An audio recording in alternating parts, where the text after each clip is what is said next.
The transatlantic slave trade began when European nations established colonies in America, the Caribbean, and South America.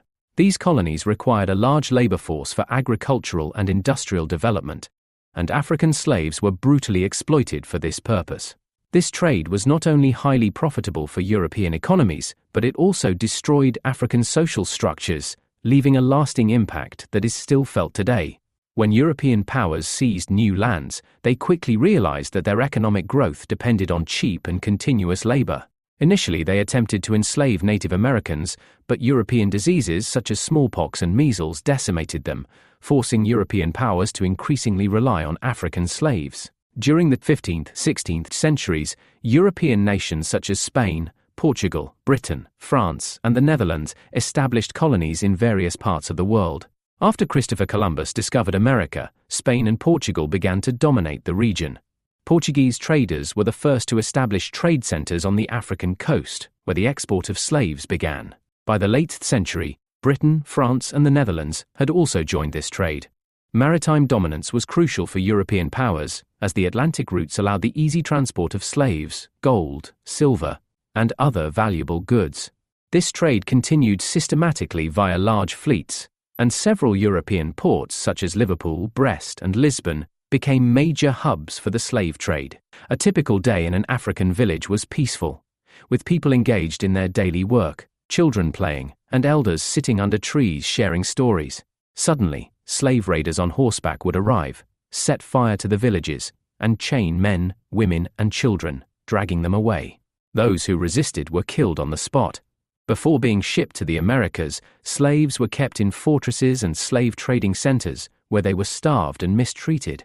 If anyone fell ill, they were mercilessly discarded. The demand for labor in American and Caribbean agriculture was immense, especially for sugarcane, cotton, tobacco, and coffee plantations. These industries flourished due to the backbreaking labor of enslaved Africans. They worked from dawn to dusk, were subjected to harsh punishments for minor mistakes, and were auctioned off like livestock. Slave owners examined their teeth, age, and physical strength before making a purchase. The Atlantic journey, known as the Middle Passage, was the most horrifying experience for enslaved Africans. They were crammed into the lower decks of ships, where there was no light or ventilation. Many had their feet shackled to wooden planks to prevent escape. The stench of sweat, blood, and disease filled the air. Many slaves died of thirst due to a lack of water, and those who fell ill were thrown into the ocean. Some slaves, out of sheer desperation, leapt into the sea, choosing death over bondage. Those who survived the treacherous journey were immediately taken to auction. They were lined up, examined like animals, and sold to the highest bidder. A British trader might shout, "This young man is strong, 300 pounds," while another dealer would say, "This woman is not fit for field labor. She should be sold as a housemaid."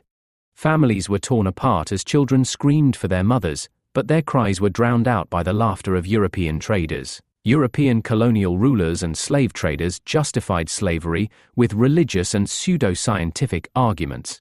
Some Christian scholars falsely claimed that slavery was a natural system and linked it to biblical teachings. During the 17th and 18th centuries, some European thinkers promoted the idea that Africans were inherently inferior, legitimizing their enslavement as part of the natural order. This ideology laid the foundation for racial hierarchy theories in the 19th century, which classified white Europeans as superior and black Africans as inferior. This racial discrimination led to laws and policies that continued to oppress black populations long after slavery was officially abolished. By the 19th century, anti-slavery movements gained momentum. The Haitian Revolution of 1791 became the first successful slave uprising, overthrowing French rule and establishing Haiti as the first free black republic. In Britain, William Wilberforce led the movement to abolish slavery, and in 1807, Britain officially banned the transatlantic slave trade. However, slavery itself persisted.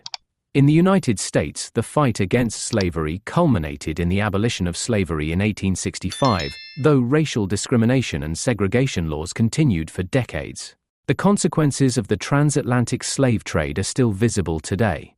In America, racial divisions, the economic devastation of Africa, and the evolution of black culture are all linked to this tragic past. When we remember the cries, struggle of those enslaved, we recognize that these wounds remain unhealed. However, we must also acknowledge that the courage and resistance of enslaved Africans laid the foundation for the ongoing global fight for freedom, justice, and equality.